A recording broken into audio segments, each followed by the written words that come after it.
J'affirme qu'une seule de vos idées peut en générer 10 autres, dans vos équipes, dans vos amis, chez n'importe qui. Et ça, c'est une réelle force. Là, on peut appeler ça intelligence collective ou autre, mais ce genre d'événement fait partie des événements qui peuvent implémenter ce genre de choses. Et ça va nous aider à quoi, développer ça? Imaginons que 10 personnes arrivent à avoir 10 autres idées, etc. C'est qu'au bout d'un moment, on démultiplie la probabilité pour résoudre des problèmes, trouver des solutions dans notre environnement de travail. Mais petit problème, et je pense que vous êtes tous et toutes concernés.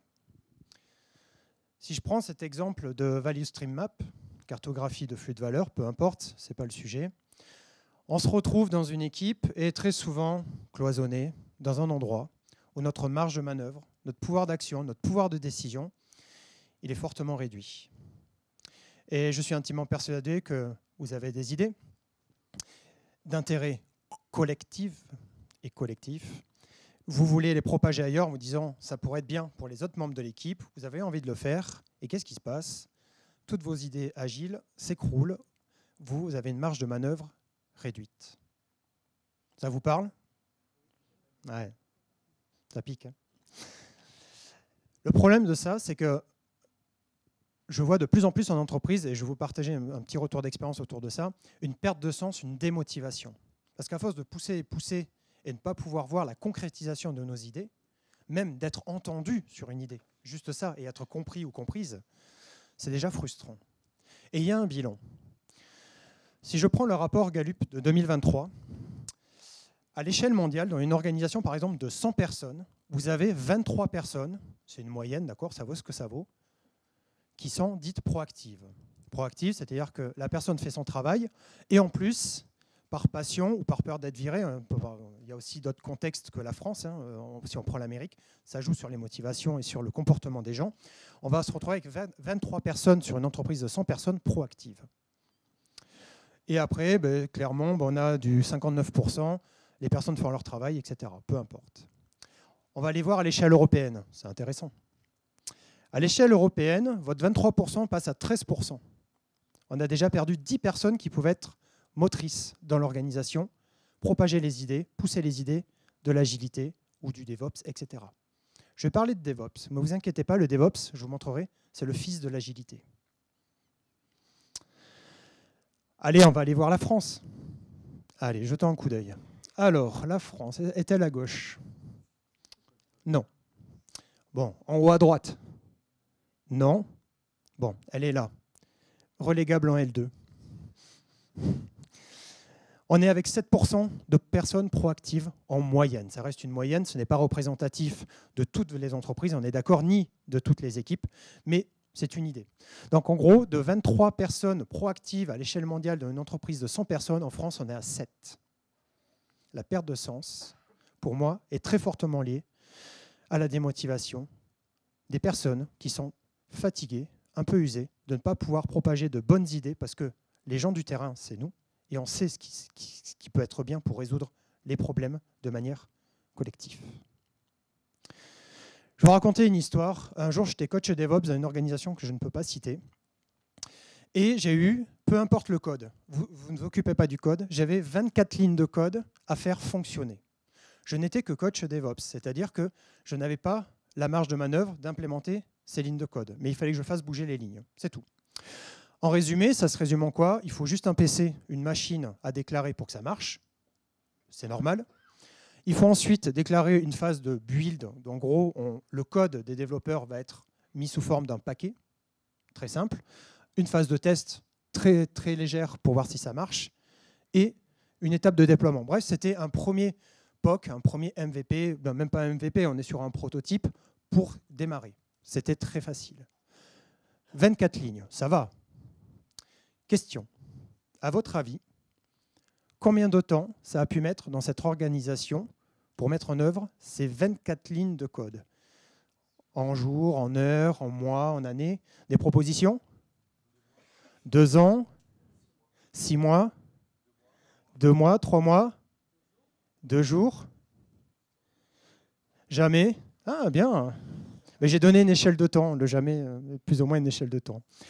Alors, pour rendre ces 24 lignes de code, les mettre en place et que ça soit fonctionnel, je vous rejoins, madame, il faudrait aller 15 minutes et en prenant son café et discutant avec nos voisins, 2 jours. Bon, beaucoup de café. J'ai mis 4 mois, soit 704 heures ouvrées.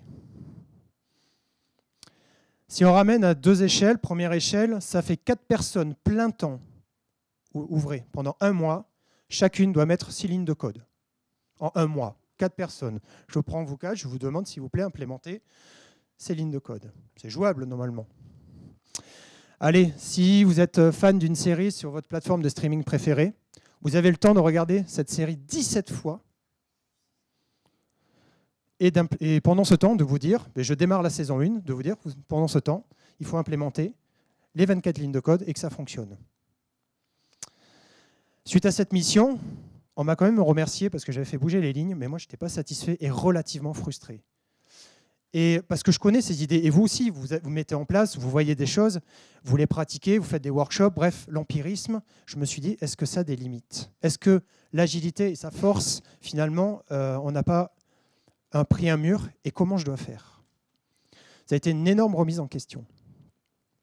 C'était pas simple. Et je me suis dit, allez, on ne va pas se laisser abattre, pardon. Je dois adopter une autre stratégie, je n'ai pas le choix, parce que j'ai envie de faire avancer les choses.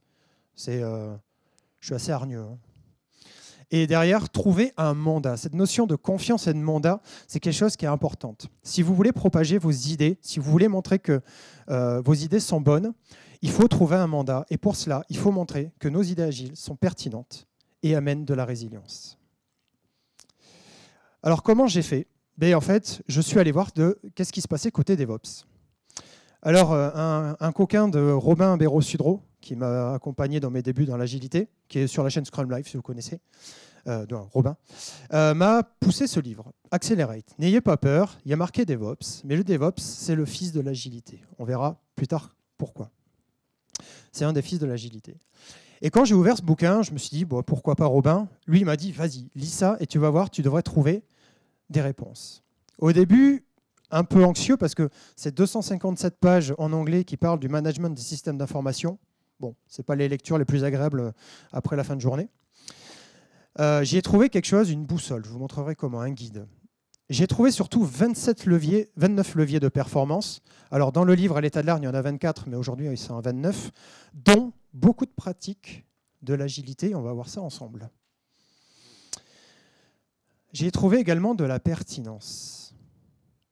Je ne sais pas si vous voyez à quel point c'est dur d'affirmer des propos et de ne pas pouvoir les appuyer avec des arguments, des sources, etc. Des fois, c'est dur. Ça fait bon sens pour nous. On dit, ben ouais, il faut faire ça. Mais aujourd'hui, une des clés qui fait avancer les choses, c'est la pertinence et la fiabilité des propos. On verra comment. Des outils, peu importe. Et surtout, ça c'est l'outil majeur. Voilà, si jamais ça ne passe pas, parler KPI. Mais j'en parle toujours en dernier, pas en premier. Dans une expérience où j'ai eu un nouveau manager qui venait juste de s'installer sur son poste et qui découvrait un petit peu l'agilité et le DevOps, il ne faut pas en vouloir, hein, tous les managers ne sont pas sensibles, formés à ces courants qu'on connaît depuis très longtemps. Il vient d'arriver, il dit, voilà, Geoffrey, toi en tant que leader ou coach, je n'ai pas de visibilité sur les problématiques, montre-moi un peu ce qu'il y a et surtout, donne-moi 2-3 lignes pour résoudre tout ça. C'est chaud. C'est chaud. Proposer, alors mettre en visibilité les problématiques, pas de problème. Par contre, dire comment résoudre ces problèmes, ça devient difficile. Il y a un fossé technique, il y a un fossé de compréhension sur l'agilité. Il n'a pas la même culture agile que nous. Il n'a pas la même vision de ce que c'est. Et surtout, dans sa tête, il y a quand même une vision de performance et de profitabilité. Pas tout le temps, mais quand même souvent. Alors, voilà ce que j'ai proposé. Tout de suite, je suis parti avec mon fameux guide et j'ai dit, écoute, ça va être une boussole et ça va nous permettre de construire une démarche fiable, pertinente et collective. Donc c'est moi qui l'affirme par retour d'expérience et je vais vous montrer comment. Attendez, je laisse. C'est bon. Par quoi j'ai commencé? Déjà, je lui ai dit, en fait, dans le livre, ça va nous indiquer le nord. Le nord, en gros, vers où on va aller en l'utilisant. Et ce que j'ai aimé dans ce livre, c'est que forcément, il y a des intérêts business. Je ne sais pas si vous avez entendu parler des Dora Metrics. C'est très mainstream en ce moment, tout le monde en parle. Évidemment, il y a des intérêts business qui fait que ça devient très populaire. Mais si on lit les 257 lignes, la page du livre, on s'aperçoit qu'également, on va chercher de la stabilité, de la qualité et de la résilience. Et si on lit l'intégralité du livre bien comme il faut, on voit également qu'on cherche à améliorer le bien-être au travail. On parle de sécurité psychologique. Trop souvent aujourd'hui, dans les Dorametrics, on parle que business et on oublie ces deux autres dimensions. Et le but de ce livre, quand on le lit de manière intégrale, c'est de trouver un juste point d'équilibre entre tout ça. Et ça commence évidemment par écouter les gens quand ils ont de bonnes idées. Et derrière, ce qui rassure aussi, c'est que on peut mesurer, piloter notre progression. Ce qu'on ne mesure pas, on ne l'améliore pas, selon Peter Drucker. On reste dans cette idée. Donc, tout ça, déjà, ça permet de rassurer, de créer ces relations de confiance avec mon responsable quand je lui dis ça. Ce schéma, n'en ayez pas peur. La première fois, ça fait un peu drôle, mais je vais vous expliquer un peu l'idée. Je vous ai parlé de 29 leviers de performance, dont certains liés à l'agilité. OK ?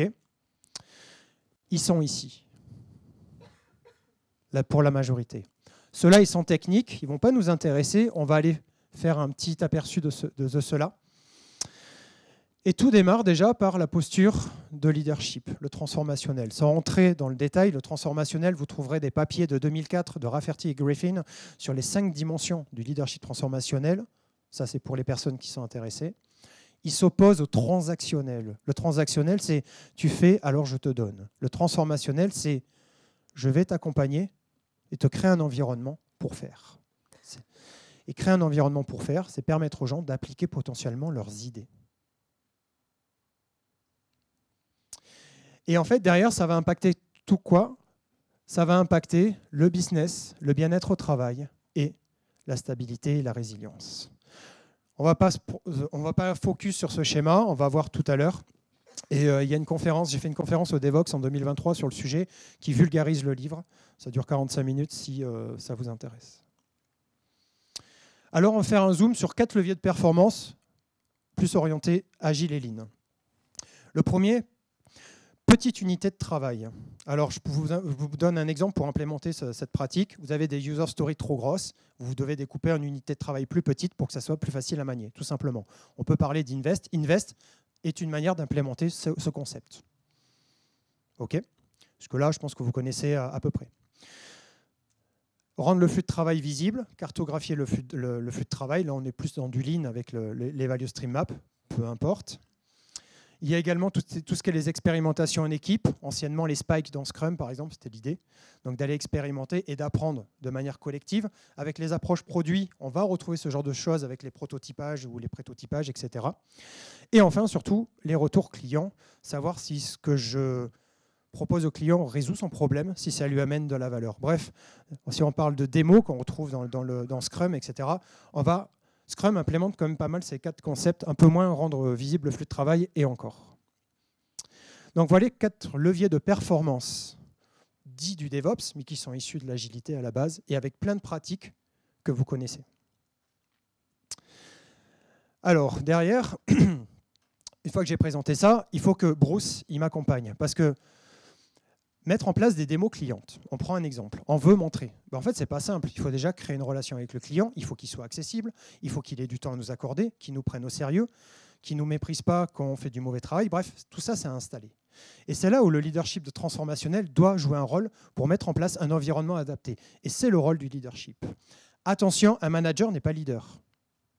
Tout le monde peut être leader. Ce sont des comportements à adopter. Donc le leadership. Mais quand on a un pouvoir d'action comme les managers, c'est bien qu'ils adoptent ce genre de posture. C'est eux qui vont débloquer les situations. Et quand il aura fourni les ressources, quand je parle de ressources matérielles, hein, pas d'humains, hein, on parle de ressources physiques, mentales, etc., morales, eh bien en fait, il faut savoir que statistiquement, donc ça c'est issu de l'étude Accelerate, c'est une investigation, vous avez une chance sur 8, quand vous présentez une idée, que vous êtes soutenu par votre manager, qu'elle prenne.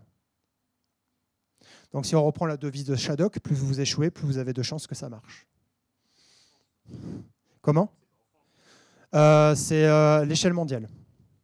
Donc il faut pondérer évidemment les trucs. Parce qu'en fait, les prises de décision en Amérique et en France, elles ne sont pas faites de la même manière. Et derrière, ce qui va rassurer Bruce surtout, c'est de dire, derrière, surtout, on sait où on va. C'est que ça va soit toucher le business, soit la qualité, soit le bien-être au travail, soit les trois. Et le but, c'est un peu de déplacer ce barycentre pour savoir, ce petit point pour savoir où on en est. C'est toujours un point de repère intéressant. Ça, pour ceux qui connaissent Knevin, c'est issu de SenseMaker, c'est les fameuses triades. On va faire un zoom sur cette capacité, reprenant l'exemple des user stories qu'on veut découper en plus petits lots.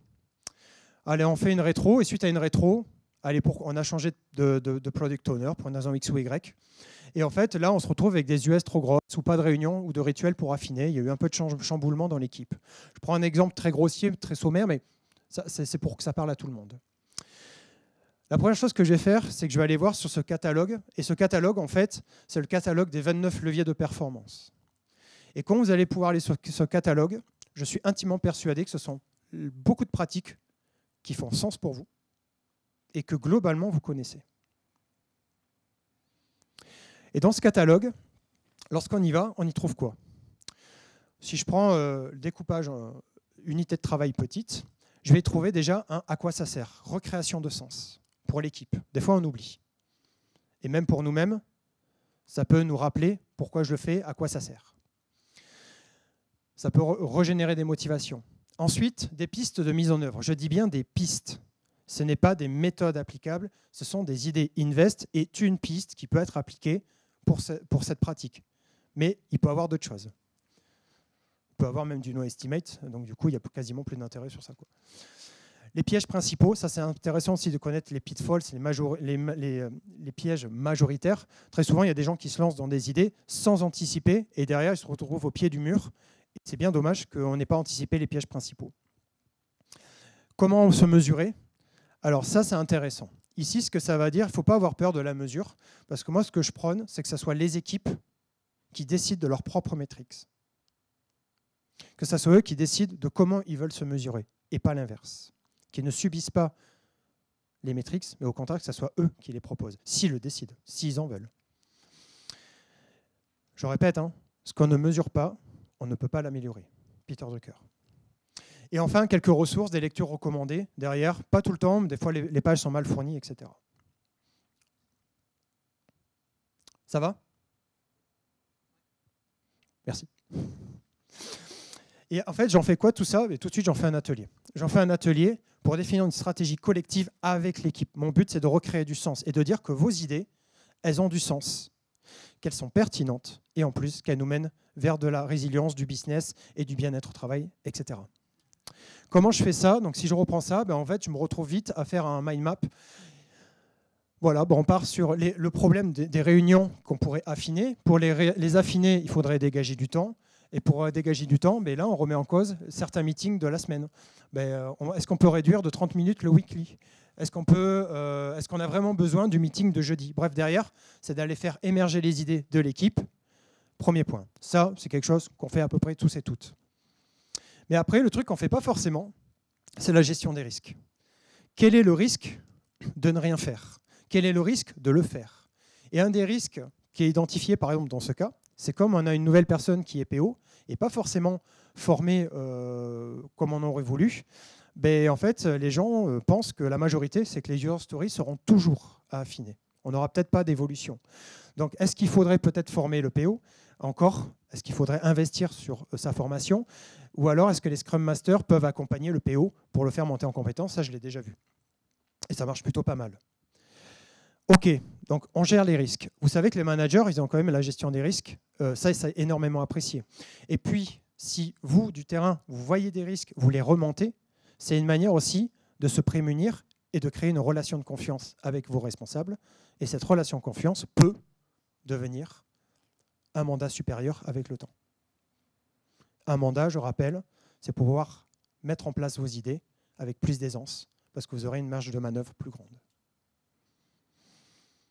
Et après, en général aussi, ils aiment bien les mesures, mais je maintiens, pour moi, les mesures, si on peut, ça doit être décidé par l'équipe. Ce sont des métriques d'équipe, des mesures d'équipe.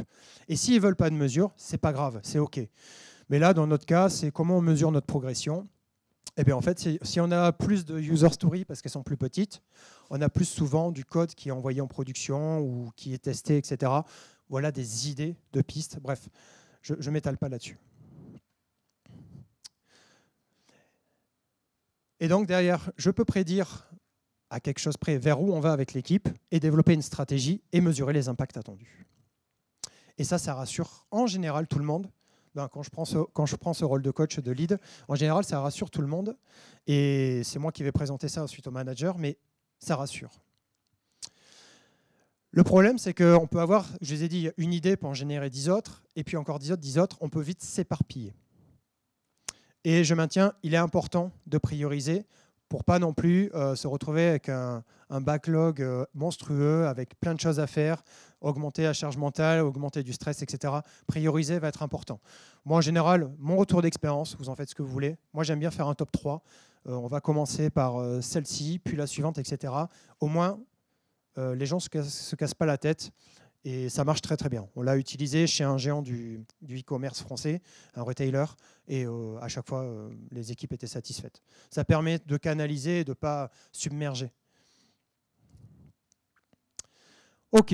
Et donc moi, ce que j'affirme, c'est qu'on est tous et toutes garants de donner cette visibilité au management. Dans nos fonctions premières, on n'a pas forcément, qu'on soit dev, scrum, PO, peu importe le rôle, on n'a pas forcément cette mission de donner autant de visibilité. Moi, je pense qu'aujourd'hui, ça devient un rôle essentiel, un rôle clé. Parce que très souvent, les décisions top-down, il en faut, parce que le marché est très concurrentiel, donc il faut des décisions un petit peu rapides. Mais imposer tout le temps, ça ne marche plus aujourd'hui. Il y a une perte de sens qui est énorme, je le vois au quotidien dans les équipes. Et là, le but, c'est d'aller montrer cette visibilité pour dire, OK, ce que tu décides, ça va se confronter à ça et ça et ça. Attention. Donc, remonter les problématiques, c'est important. Vous pouvez envoyer des comptes rendus, encourager le manager à vous soutenir, ça j'ai déjà vu, etc. Bref, vous avez plusieurs manières de remonter ça. Ça, ce sont des exemples que j'ai utilisés, mais faites-le à votre manière et ça sera la meilleure manière de faire. OK ? Ah, pardon, allez-y. C'est bon ?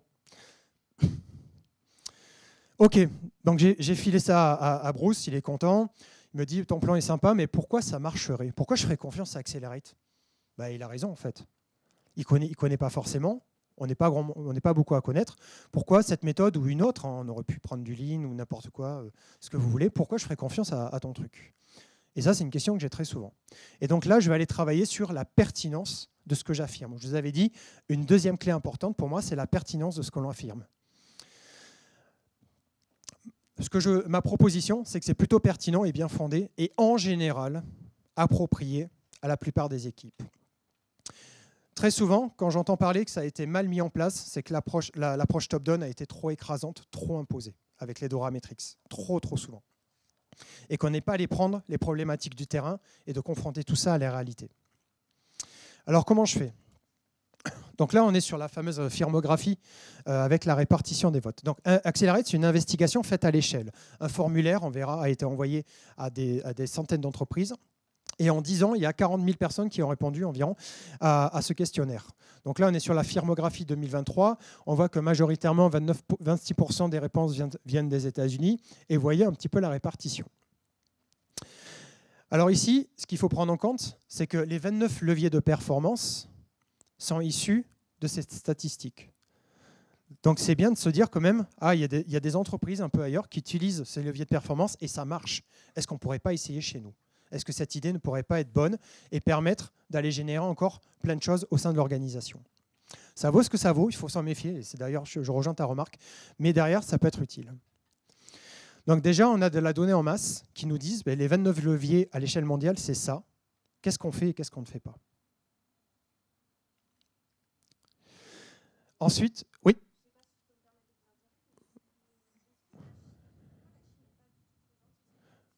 Pourquoi la Chine ? Parce que je pense que tout est cloisonné. Et, je ne pense pas que des boîtes américaines puissent envoyer des rapports de formulaires de comment fonctionne la Chine et pourquoi elle est performante. C'est clairement stratégique. Ils ont leur propre réseau, leur propre cloud, leur propre Amazon. Tout est cloisonné. Ouais. Et la Russie, pareil. Ouais. Là, ça devient peut-être géopolitique, stratégique. C'est pas possible, en fait. Oui, la question pour la vidéo, c'est pourquoi la Chine n'est pas représentée sur la firmographie. Il y a également des auteurs de haute renommée. Alors en général, quand je sors cet auteur, Jenny Kim, peut-être que vous ne connaissez pas, par contre vous connaissez peut-être le Phoenix Project. Et j'ai beaucoup de managers qui l'ont lu. Bon, beaucoup, pardon. J'ai certains managers qui l'ont lu, je vais pondérer. Et ça, tout de suite, ils se disent « Ah ouais, mais c'est une valeur sûre, j'en ai entendu parler, puis on m'a passé le bouquin, on m'a recommandé le bouquin. »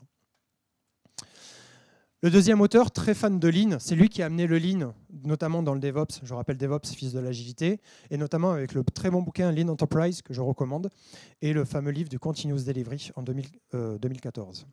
Et l'autrice principale, c'est Madame Nicole Forsgren, qui, moi j'adore. C'est une ancienne développeuse qui a été dans des environnements très toxiques. Et c'est une PhD. Là, elle travaille chez Microsoft Research et elle met en place plein de nouvelles choses, notamment, si vous connaissez le framework Space ou l'approche DevEx, Dev Experience, c'est elle qui va pousser ça. Et ce que j'aime bien avec elle, c'est qu'elle pousse des sources de toutes les études qu'elle a utilisées. C'est-à-dire qu'aujourd'hui, quand elle sort un livre ou quelque chose, vous avez au moins 3-4 pages d'annexes avec toutes les références. Et aujourd'hui, c'est ce qui fait que quand je m'appuie sur ses propos, je suis pertinent. Et ça tombe bien, parce que derrière, elle soutient des idées de l'agilité. Cool. Et avant que mon manager et mon directeur, parce qu'il n'a pas forcément le temps de se renseigner, démontent l'argument de cette personne, il y a beaucoup de temps qui va se passer. Et ça, c'est mon outil principal. Chaque année, ils font une mise à jour d'un fameux rapport avec ses statistiques. Alors des fois, il y a le rapport est plus orienté technique, mais des fois, on y retrouve des choses qui sont liées à l'agilité. Et il y a une étude par an depuis 10 ans, donc les fameux State of DevOps Report, qui sont bon, voilà, ça vaut ce que ça vaut. Mais comme il y a des chiffres, en général, ça permet au manager d'avoir un repère à l'échelle mondiale. Toujours pareil, à l'échelle mondiale, attention, est-ce qu'on peut comparer la France, qui, je crois qu'il y a 3% de personnes qui ont voté sur le formulaire versus 30% aux États-Unis. Il faut quand même pondérer, mais ça peut donner des pistes.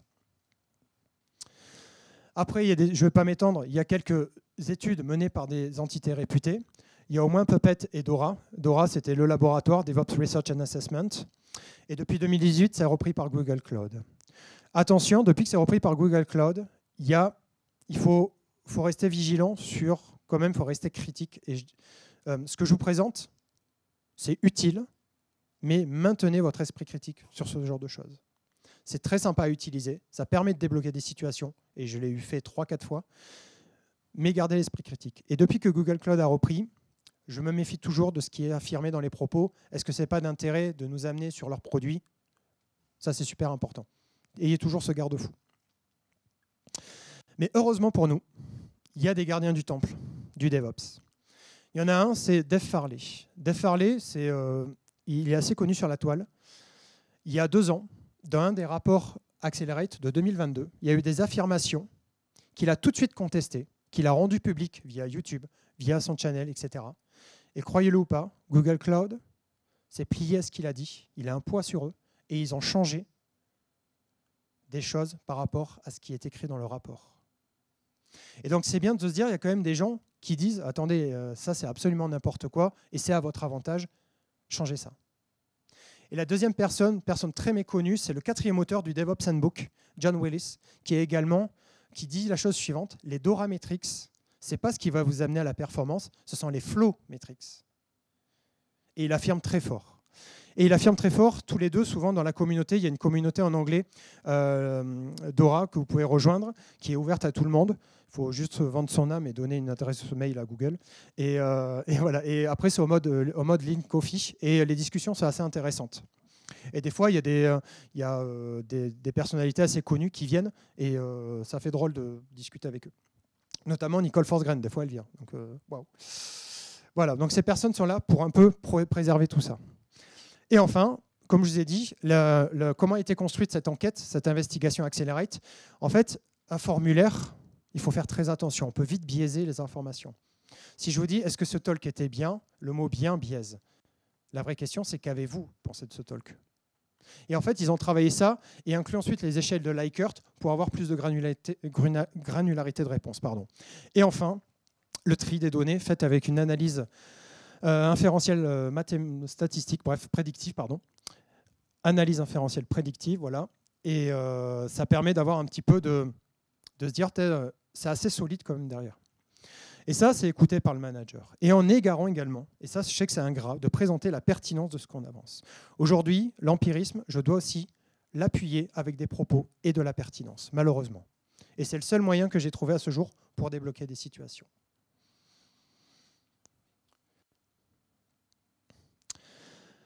Là, en général, je fais mouche. Très souvent, je fais mouche. Là, je crée une relation avec le manager. Alors, au bout de 2-3 mois, il faut laisser un peu digérer ça. Et en général, ils en parlent dans leur communauté. Et c'est le moment de l'apéro, hein, parce que là, c'est l'effet Ikea, j'ai tout construit, je suis content, mon meuble, il penche un peu, mais je suis hyper content, quoi. Et puis, quelques jours après, mon manager vient me voir et me dit, mais j'ai montré la pertinence, j'ai montré un plan d'action. Et là, il revient, il me dit, alors c'est cool, mais pourquoi on serait rentable? Ça pique. Et ça, je l'ai eu très, très souvent. Pourquoi on investirait? C'est quand même ingrat. Là, en gros, il est en train de briser mon effet Ikea. C'est la personne qui dit, là, ton meuble, il penche, et en plus, il y a des vis par terre. Bon. Ouais, et du coup, quand on casse l'effet Ikea, on se retrouve un peu comme ça. Ça fait mal sur le moment. Et là, je sors ce que je déteste. Non, je déteste. Il en faut des fois, mais j'aime pas en parler tout de suite. C'est les fameuses KPI Accelerate, qui en général est un outil de sensibilisation pour la conduite de la transformation. Il y a des indicateurs clés de performance qui, soi-disant, selon Accelerate, mènent à la performance. N'oubliez jamais le pouvoir d'influence sur l'adoption d'une méthode quand vous parlez KPI. Lorsque je leur dis que KPI, c'est Keep People Interested, je ne suis pas trop écouté. Mais quand je leur dis que c'est Key Performance Indicators, on me dit, c'est super cool, on va faire comme tout le monde. C'est trop bien, c'est trop chouette. Ce n'est pas une critique. Mais en fait, les KPI est une manière aussi de décider, de se rassurer, et j'entends, et je le comprends. Mais attention, loi de Campbell, hein, si une mesure devient un objectif, elle cesse d'être pertinente. C'est Goodhart, pardon. Lorsqu'une mesure devient un objectif, elle cesse d'être pertinente. D'accord ? Je prends un exemple. Vous devez avoir 200 points de vélocité. Je pense qu'il y a quelques personnes qui trichent sur l'évaluation, d'accord, sur les story points. L'US à 3 passe à 5. Bon, ça, personne ne vérifiera. Juste pour présenter ces KPI, il y a les deux indicateurs de débit, d'accord. Le délai de livraison de modification, je vais faire très court. Vous avez du code qui est envoyé par le développeur, en combien de temps il arrive en production. Le deuxième, la fréquence de déploiement. Si vous déployez 3 fois dans le mois, votre fréquence de déploiement est de 3. Après, c'est l'échelle de temps, c'est vous qui la choisissez en fonction de l'équipe et de l'organisation, mais c'est l'idée. La vitesse, le débit ne va pas sans stabilité. On ne peut pas rouler à 130 km/h sur une autoroute sans s'assurer que nos pneus soient bien gonflés, par exemple. Et donc, il y a la remise en service suite à une panne. Vous avez une panne en prod, en combien de temps vous rétablissez le service? Donc, avec la phase de détection, d'analyse, etc. Et en fait, le dernier, c'est le nombre de mises en prod en échec, mis sous la forme d'un taux. Et allez-y. Une fois qu'il a ça, Bruce, je lui explique aussi à quoi ça sert. Ils aiment bien se comparer par rapport à d'autres. Je lui dis, en gros, là, tu as tes 4 KPI qui sont en haut et tu as une espèce de cluster de performance. Donc là, les Elite Performers, ce sont les organisations qui déploient à la demande. Et j'ai travaillé chez un retailer, un géant d'e-commerce, il déploie à la demande avec un taux d'échec en mise en prod très faible. 5%, même pas. 5% de leur mise en prod en une année, c'est énorme. C'est un très bon score de résilience et de qualité. Et les low performers, si on compare, les low performers, eux, ils vont être plutôt à déployer une fois par semaine, une fois par mois, voire tous les 6 mois. Et 64%, c'est-à-dire plus d'une mise en prod sur 2, est en échec, ce qui est très souvent douloureux pour les équipes. Et le but n'est pas d'être élite dans Accelerate. Et ça, c'est le message. Le mot Accelerate, je crois qu'il est mal choisi. Parce que je vous ai dit, il y a également le bien-être et la stabilité qui jouent en jeu. Mais le but, c'est de se dire où on en est avec mon équipe, ou mon organisation, ou mon département, et comment je m'améliore. Démarche d'amélioration continue. En général, moi, les gens ils me disent « Ah ouais, mais on va être élite et high ». Non, là, vous allez cramer vos équipes. Surtout pas. C'est un bilan à date qui vaut ce qu'il vaut. Et qu'est-ce qu'on améliore ? Et peut-être que l'idée, ce serait d'améliorer le volume de mise en prod qui tombe en échec. Comment on améliore ça? Comment on fait pour soulager les équipes? Et si on soulage les équipes, on travaille directement sur le bien-être au travail. Il faut savoir un truc, c'est que la satisfaction au travail, dans cette étude, c'est le facteur majeur de la performance de l'organisation. La satisfaction au travail est le facteur majeur de la performance de l'organisation. Il y a tout intérêt aujourd'hui d'aller soulager les équipes sur des endroits clés et redonner du sens. Et après, je sors mon dernier outil à Bruce. Je lui dis, ben voilà, les elite performers, les organisations élites, déploient 1000 fois plus souvent qu'une organisation low performers. Pourquoi? Ben si je prends le cas des user stories, si les unités de travail sont plus petites, c'est plus facile à implémenter, c'est plus facile à tester. S'il y a un problème, c'est plus facile à détecter. Et donc, ils déploient de plus en plus souvent. Il y a une cadence, un flow qui est quasiment continu. Et à contrario, ils ont 3 fois moins d'échecs en prod. Pareil, des unités de travail petites. Les tests vont plus vite, on détecte plus vite, c'est plus facile à implémenter. Et la stat qui le fait impressionner à chaque fois, c'est celui-là. Ils vont 6570 fois plus vite en prod. Alors, une organisation qui déploie à l'heure versus une organisation qui déploie du code tous les 6 mois, on peut se retrouver sur ce ratio. Et là, ici, je lui ai amené des idées. Là, dans sa tête, tout de suite, il voit les ROI avec ça. Et si jamais vraiment, je ne vais pas m'étaler, il l'en veut vraiment, il y a ce livre, The ROI of DevOps Transformation, avec le QR code. J'espère qu'il est encore valide. Ici, vous allez pouvoir dire, vous allez pouvoir faire des calculs sur le temps d'attente des personnes. Bon, je vous laisse regarder. Il est vraiment pas mal. Mais en gros, en vous disant, par exemple, les développeurs, ils attendent 2 jours, ça coûte tant, multiplié par temps, on estime la perte à etc. Et en fait, de ne pas pratiquer certains leviers d'agilité fait que vous allez pas, ça ne va pas être intéressant pour vous. Ça, c'est une mine d'or qui est très peu utilisée. Je l'ai déjà utilisée une fois et ça a été entendu. Mais c'est toujours délicat parce que c'est dur de faire des prédictions. L'environnement est tellement gros que c'est un peu compliqué, mais pourquoi pas. Et avec un peu de temps, pas tout de suite, ben, la personne, des fois, elle revient et me dit ben, écoute, c'est parfait, on va décliner la stratégie 2025, je te remercie, on va voir ce qu'on va faire. Ce n'est pas encore gagné, hein. Mais au moins j'ai été entendu, j'ai poussé la visibilité, j'ai un plan d'action, j'ai montré la pertinence et derrière, j'ai montré des perspectives de ROI. Et là, en général, j'ai presque gagné. Et donc il dit, bah, écoute, on va voir comment on peut mettre en place tout ça. Juste pour votre information, le programme DORA, c'est celui qui fait l'étude Accelerate. Il a d'autres ressources. Alors, très rapidement, les fameux rapports DevOps. Ça, c'est celui de 2023, celui de 2024 est sorti. Vous l'avez vu tout à l'heure. On a également un quick check. Attention, je sais que c'est de plus en plus popularisé, celui-là. C'est une manière de mesurer rapidement votre organisation. C'est bien pour vos managers et directeurs pour dire, tiens, on va créer une prise de conscience. Pourquoi? On peut se comparer rapidement à l'échelle mondiale. Mais on se compare avec des boîtes américaines qui prennent des décisions d'une autre manière, ou avec le Canada qui prennent des décisions d'une autre manière. Donc attention à la pertinence. On déclenche des prises de conscience chez les responsables, ça marche à chaque fois, et je l'ai vu chez des personnes, des copains qui le font, ça marche plutôt bien. Mais attention, ce n'est pas toujours pertinent de se comparer à l'échelle mondiale. Est-ce que vraiment vous avez de la concurrence à l'échelle mondiale, etc. Les données sont un peu biaisées, hein, je vous ai dit, hein, la firmographie, 30% de boîtes américaines qui répondent, ça veut dire que sur les leviers d'action, on est OK. Par contre, dire c'est celle-là qu'il nous faut, et on est moins bon qu'eux, ça, je ne suis pas d'accord. Et enfin, derrière, en réalité, la communauté, elle utilise d'autres outils pour ses clients. Donc, en fait, attention, mais pourquoi pas? Le mieux, c'est que vous testiez, ça ne coûte rien, c'est safe to fail, et vous faites votre propre avis. Gardez votre esprit critique. Bon, allez, c'est quoi le lien de l'agilité? Parce que je vous ai parlé de DevOps, où j'ai dit que c'est le fils de l'agilité, on va peut-être craquer le sujet. Et bien en fait, en 2008, Patrick Debois a créé le papier que vous pouvez trouver sur Internet. Ah pardon, il faut que je l'affiche. Comment gérer de l'infrastructure et de l'opération avec la pensée agile. 1 an après, il est le DevOps. C'est pour ça qu'on a les liens avec l'agilité. Et si on prend le manifeste, bon, j'ai pris celui-ci que j'aime beaucoup, ben en fait, on va y retrouver des points communs entre certains sous-principes. Alors sur privilégier la simplicité, je suis un peu ambigu, moi je ne suis pas totalement d'accord, mais bon bref.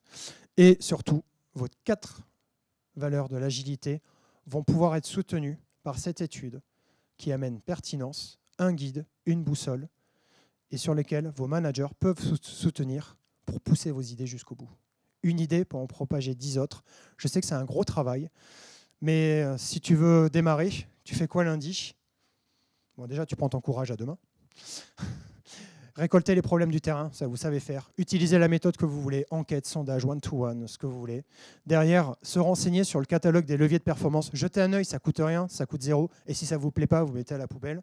Mais regardez ce fameux catalogue et vous dire quel levier pourrait éventuellement résoudre en partie notre problème. Il résoudra en partie votre problème. Prioriser pour ne pas faire craquer l'équipe. Définir une ligne conductrice avec l'équipe, un plan défini. Remontez les informations régulièrement à vos responsables. Je sais que ce n'est pas ce qu'on nous demande au début, mais on est garant de la visibilité. Je vous promets que vous allez y gagner. Rassurez sur la pertinence, et je pense que ça c'est le point principal, la pertinence. Vous avez vu comment je construis ma démarche, la pertinence que j'amène derrière pour rendre ça solide. C'est toujours on peut toujours critiquer, mais c'est là où on peut rentrer dans le débat. Et c'est là où ça doit devenir intéressant. Aujourd'hui, je n'ai aucun expert de l'agilité ou du DevOps qui a pu démontrer que cette investigation n'était pas fondée. Et il y en a qui ont essayé, mais ils ont eu des problèmes. Non, il y en a qui ont essayé, mais ils n'ont pas d'argument derrière. Ils n'ont aucun argument. Et enfin, osez demander des ressources. Osez manager votre manager, c'est un discours que je tiens là depuis un petit moment. Allez demander des ressources, il ne faut pas hésiter. Et derrière, chercher des alliés, ça c'est super intéressant. Il y a un talk de Mélanie Cordero et de Alison Jor sur la recherche d'alliés. Je trouve ça très intéressant et inspirant. En tout cas, je vous remercie de votre écoute. Je suis Geoffrey Graveau, couteau suisse de l'agilité du DevOps depuis 15 ans. Et merci beaucoup de votre écoute.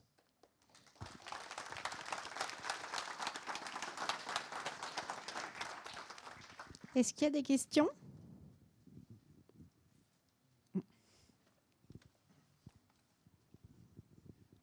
Les 4 métriques, Philippe Eisenberg, Société Michelin, les 4 métriques Accelerate, vous les mettez à quel niveau de l'organisation ? C'est une très bonne question.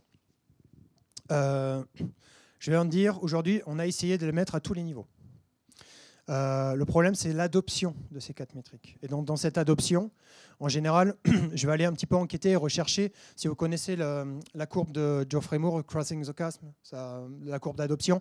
En fait, j'ai cherché les fameux les early adopters et innovators pour démarrer, faire un POC, safe to fail, c'est-à-dire qu'on va pouvoir tester, voir si ça marche, si ça prend, et derrière, apprendre de ça et essayer de mettre à l'échelle. Donc, je vais faire une réponse qui ne va pas plaire forcément, ça dépend du contexte. Mais après, il faut donner cette visibilité un peu à tout le monde, voir où ça prend, et ensuite essayer d'accompagner. Si on veut un peu plus de concret, j'essaie de présenter ça à la direction. La direction, très souvent, c'est au niveau du management où c'est de ce que j'ai vu. Donc, je ne suis pas représentatif, je n'ai pas vu assez d'organisations l'ayant mis, mais j'en ai vu beaucoup, mais peut-être pas assez pour dire une vérité absolue. Le management, souvent, a une incompréhension des KPI. Elles savent que ça mène à la performance, mais du coup, j'ai cette acculturation à refaire. Et au niveau des équipes, pour pas que ça soit subi, j'essaie de rattacher les KPI Accelerate aux métriques choisies par les équipes pour faire la jonction et pour créer du sens. Vous voyez l'idée ? Donc, j'essaie de voir un peu tout. Le plus dur, c'est l'acculturation et donner du sens. Parce qu'en fait, quand elle tombe, la KPI, très souvent, elle est imposée. Parce que, après, ce n'est pas la faute de la direction. Les marchés sont tendus, encore plus tendus. Il faut aller vite. Si on se dit que c'est la stratégie du quarter, il faut l'envoyer. Il faut aussi, des fois, on est obligé d'imposer un petit peu aussi, des fois. Mais après, il y a quand même... Et en fait, vous soulignez un point que je n'ai pas mentionné, c'est le rôle clé des coachs transverses ou des personnes qui sont transverses. Parce que justement, pour propager ce genre d'idées à l'ensemble du management, des middle managers, c'est les middle managers qui trinquent énormément en général parce qu'ils prennent la pression KPI versus les réalités du terrain, s'ils n'ont pas cette visibilité. Et du coup, les coachs agiles, pro, ce qu'on veut, vont jouer un rôle sur cette propagation du sens des KPI en fonction des personnes. Évidemment, on ne va pas dire à un développeur junior, c'est pour qu'on soit plus performant et concurrentiel, ça ne fait peut-être pas sens pour lui, mais en lui disant, écoute, aujourd'hui, tu joues un rôle là-dessus, tes tests permettent de nous rendre potentiellement plus résilients avec la qualité, et ça, c'est un impact pour notre delivery et indirectement pour notre recherche de time to market, etc. Voilà.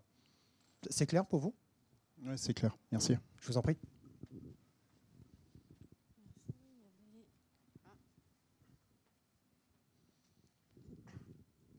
Est-ce que vous avez déjà rencontré le cas de figure où tous les développements étaient externalisés? Oui, 90% Et- d'externes, ouais. Non, externalisé, c'est-à-dire que c'est pas développé au sein de la solution et on n'a pas de visibilité sur le code. Le offshore. Ouais, Ouais, totalement. oui, tout à fait, oui. Et du coup, comment ça s'était passé? Est-ce que Ah, c'est la même démarche ou... Alors, dans cette étude, en 2021, ils disent qu'il faut éviter, il faut réduire le outsourcing parce qu'on perd toutes les bonnes pratiques au sein de l'organisation.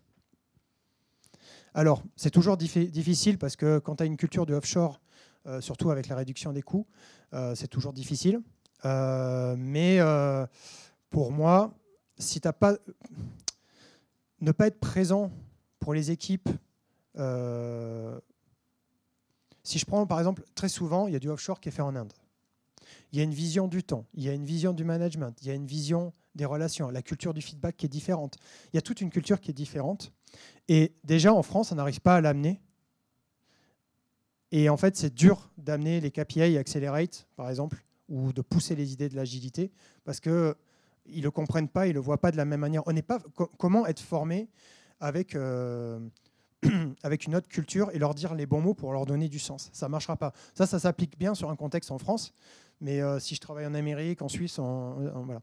Et petite référence, il y a The Culture Map de Erin Meyer qui est pas mal, avec les 8 scales, les 8 échelles, donc Culture Map, qui donne des repères pour dire vous pouvez interagir avec telle culture de telle manière, et c'est pas trop mal. Il faut encore être resté critique, mais c'est plutôt pas mal. Erin Meyer, M-E-Y-E-R.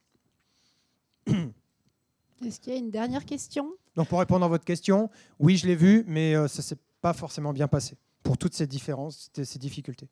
Je pense que ça peut prendre, mais il faut quand même un management formé à ça. Merci pour la présentation, c'était très intéressant. Merci beaucoup. Moi, j'ai un frein que je rencontre, je connais pas mal de ces stats, j'essaie de les annoncer et de montrer une culture justement à la direction. Et souvent, Quelle stat l'ensemble des métriques et l'ensemble des différents feedbacks, des KPI qu'on pourrait mettre en place, et essayer de justement les amener dans une démarche où on mesure et où on voit que les choix petit à petit prennent du sens. Et c'est arrivé quelques fois, pas tout le temps, mais quand même j'ai l'impression, plus avec mes clients en France qu'ailleurs en Europe, où on me dit qu'on n'est pas là pour développer comme Google. Donc en fait, moi je travaille beaucoup pour l'industrie et ils n'ont pas trop cette culture du software et de la manière de travailler. Du coup, je veux savoir si par hasard, dans l'industrie et dans l'ingénierie, il y aurait peut-être d'autres tips. En gros, ils me disent, nous, c'est pas notre métier, on fait pas du logiciel. Pourtant, ils ont des plateaux entiers de développeurs qui travaillent, mais ils se considèrent pas comme éditeurs logiciels. Et pour moi, c'est ça le fond du problème, en fait. Ok, je vois l'idée. Je vais donner une réponse très cash. Si je sens que ça ne prend pas, j'insiste pas. Il n'y a rien de pire que forcer, parce qu'après, ça va créer un mécanisme de réactance où les gens vont se bloquer. Créer du sens autour de la mesure, de la métrique, ça demande toute une démarche en elle-même. C'est vraiment très contextuel, parce qu'il y a des personnes qui vont être sensibles à ça, d'autres qui s'en fichent complètement, d'autres qui ont peur de cette mesurer, parce qu'il y a tout le côté un peu, entre guillemets, flicage, tout ça. J'ai une autre conférence là sur au secours, mon manager me demande des KPI. Un des trucs que je vois très souvent, c'est que les gens remettent en cause leur légitimité quand on dit qu'on va les mesurer. Ils disent mais je fais bien mon travail, pourquoi tu veux me mesurer? Je le fais à mon rythme et ça se passe bien. Donc il y a toute cette peur, toutes ces peurs déjà, qui est la légitimité, la pression, être surveillé, et comment on va maintenir ça, qui est pour moi le premier levier. Mais ça nécessiterait encore une autre... Moi, j'ai pas l'impression d'avoir ce levier. J'ai plutôt l'impression que les équipes sont plutôt moteurs pour mettre en place, pour justement essayer de prouver que en fait, ça a de la valeur de travailler comme ça, mais c'est plutôt rejeté en cash. Et effectivement, du coup, j'insiste plus, quoi. Donc, mais c'est rejeté à quel niveau? Au niveau de la direction, qui vraiment considère que on n'est pas éditeur logiciel. C'est vraiment cette phrase qu'on me sort, et donc pas de qualité, pas de DevOps, on fait n'importe quoi. Aujourd'hui, je te renseignerai vers le livre de Pereira qui s'appelle Flow Engineering, qui est aujourd'hui de faire comprendre que la culture du flow et les flow metrics vont avoir un impact aujourd'hui sur l'organisation et le business. Et c'est ce qui est hype en ce moment, Pereira. C'est les flow engineering. Ça va rejoindre souvent la Team Topologies, le cousin de Unfix. Donc en fait, on peut en parler tout à l'heure parce qu'on va libérer les gens pour qu'ils fassent une pause. Mais super, voilà. Merci, top.